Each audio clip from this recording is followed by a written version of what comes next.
Welcome to another edition of Coffee with the Goose, where we talk about things that are interesting, fascinating, and irritating. I'm the Goose. Got a very special edition of Coffee with the Goose for you today.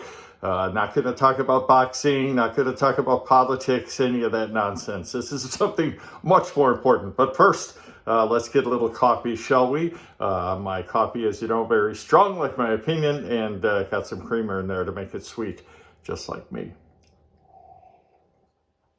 All right, this is a very personal edition of Coffee with the Goose. I'm celebrating an anniversary today. What kind of anniversary? Well, not a wedding anniversary. That's coming. Thank God for my wonderful wife, Raquel. It's not a birthday or anything like that. It's an anniversary of God literally delivering me, saving me. I'll go back to the beginning and try and make this as concise as possible. And maybe some of you will identify with as we're all going through our own struggles. Okay, I'm going to go back 25 years or even longer. I struggled with, as many of us did, with chemicals. Okay, in my case, it was, I drank and got drunk a few times, had fun, but alcohol really wasn't my main weakness. Mine was pot, marijuana, and cigarettes. Okay, and if you go through these as I did, you'll understand it's a tough struggle. Okay, going back to 1997.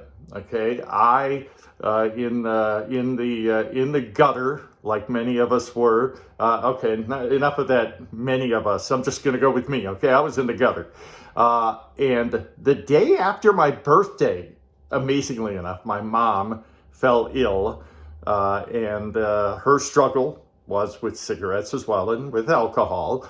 And next thing you know, she's at the hospital in a coma, and she's in really rough shape. And I looked at her and saw me. I'm heading down that road myself. With the help of a lot of prayer and good doctors, they saved my mom, and she had another 3.5 years of wonderful 3.5 years of sobriety before cancer finally got her. Anyhow, after she was in a coma for about a month, and after she recovered, I again looked in the mirror and said, I got to do something here. I went to my local church, Catholic church, and talked to my favorite priest. We won't deliver names here, but he sat me down and had one of those come to Jesus moments. Okay, nothing magical. But it was very emotional. He looked at me and said, "I know what you're thinking." And when somebody says that, you're like, "Get out of here, man! You have no idea what I'm thinking." But he knew exactly what I was thinking. He says, "You're thinking, how can God possibly love me? All the horrible things I've done, all the people I've hurt, all the selfishness, self-centeredness, maybe a little ego too. How could God possibly love me?" And then he leaned over to me and he said, "Guess what? He does." And immediately, the tears. I was overcome. And we talked for a few more minutes. And not long after that, a couple of weeks, I think it was, I made a plan. And for once in my life, I kept the plan. On the same day, again, this is 25 years ago today. On the same day, I bought a trailer home. I got a dog, and I quit smoking. And it was a battle, I'll admit. But with God's help, I got through it one step at a time. And my plan included wait a year and then quit smoking pot. Well, I realized shortly into my journey that pot really wasn't my enemy. Oh, it was, but not like cigarettes. Tobacco was the real devil with me. And quitting pot was easy after that. So, it took a little while, and before long, good things started to happen. Isn't that funny? I started to sleep better. I had a calm about myself. I was happier. I just felt better, and good things started to happen in my radio career. A few months after that, I think it was about 6 months later, I was offered a job as a news director at a group of radio stations. Isn't that funny? And things just went skyrocketed from there. My life became so much better. And 4 years after that, I met Raquel and got married to this wonderful, wonderful woman from the Philippines. But there's a big but here. The journey of being saved, and it did not end. And here's some news for you guys who are going through your own journey. And we're all going through our journey, spiritual journey with God and with Jesus at our side. And that is, it never ends. It's a day-by-day thing. Don't be fooled when people say, "Well, I was saved and on this one date, and that was it. That was it." No, that's not it. You have to fight the fight with God's help. Okay. A few years after I got married, I had another one of those momentous moments. I had a traumatic brain injury. Now, I learned a lot again. What did I learn? Well, I learned I'm not so tough. Okay. I'm not so special. I do need God's help. And I learned that there are many angels in our lives. You may not recognize them. They may look like, just your average Joe Schmo, truck driver, waitress, whatever. But there are many angels and saints in our lives. And I was encountered by many who ended up being wonderful friends who helped Raquel and I through another difficult journey. Basically the lesson that I want to share with you here, and there are many other incidents in my life, is that there are three things that God wants from us. Number one, worship God. Duh. Number two, be thankful. And number three, be humble. You have to realize, and this is the ultimate truth, that you're not in charge.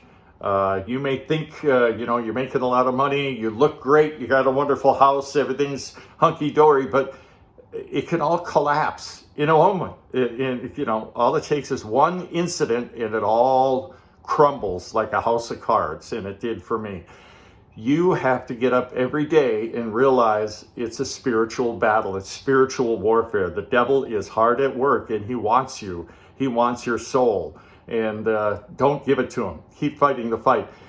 A lesson I learned not long ago from one of my favorite online priests, I think it was Father Goring, Goring, a young man from Canada, who I check in with his channel almost every day. He said, when you fall, and we all fall, what do? Get up. Get up. Well, what if you fall again and again and again and again? What do? Get up again. God does not expect you to be perfect, but he wants you to come to him after you fall. And in the Catholic Church, there are sacraments. There are 7 sacraments. The 2 that I make use of more often than not are the Eucharist, of course, the communion, and confession.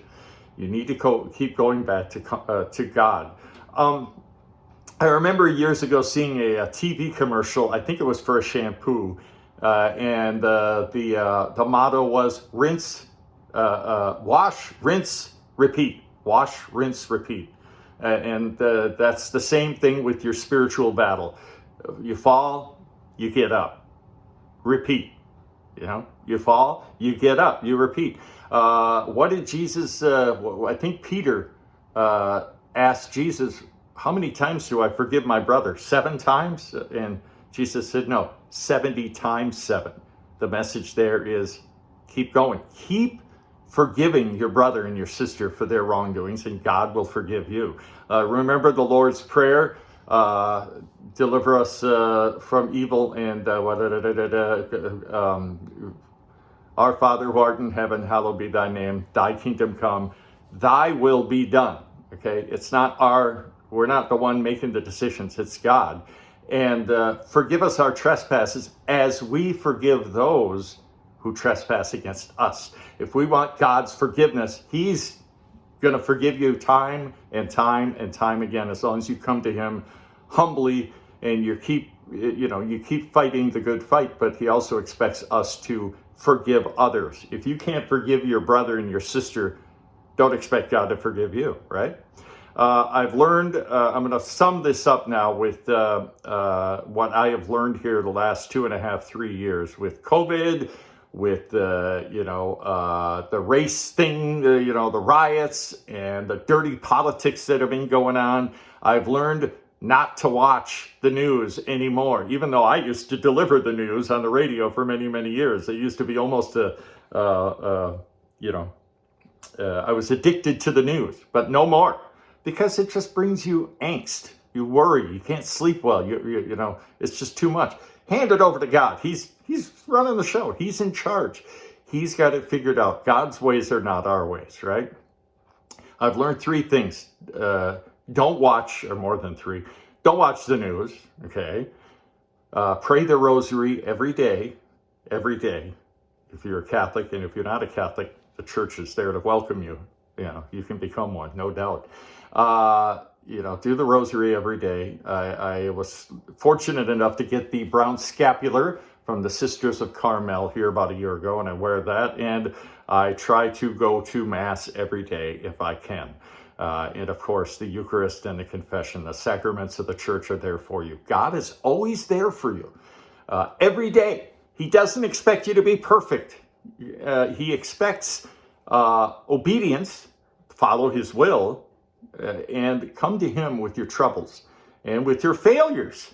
God's always there. He knows more about you and me than we know about ourselves. Keep fighting the good fight. The spiritual battle, the spiritual warfare is very real, and it continues. There are people, not just in the church, but good friends and loved ones who can help you with this. Pray every day. Pray to God. It's just between you and him.